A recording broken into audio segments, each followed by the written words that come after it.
Hello, welcome back to my channel. Today I'll be making braised beef rotini pasta. Let's get right to it. To start, bring a pot of water to boil and add rotini pasta. Cook for 7 minutes. Fish out and set aside for later use. Slice scallions into chunks.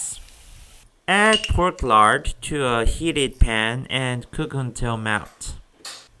Add scallions and stir until fragrant.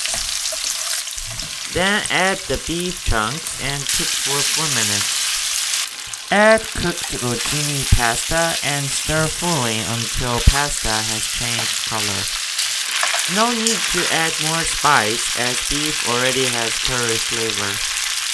Serve immediately and then braised beef rotini pasta is ready.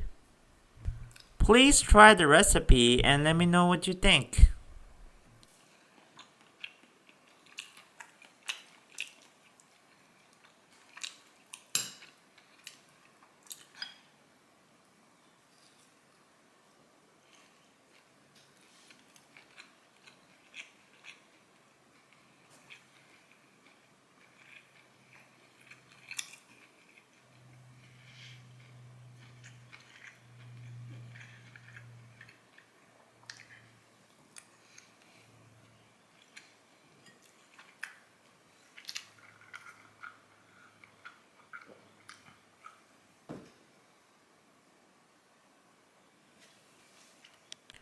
Thanks for watching and see you until next time.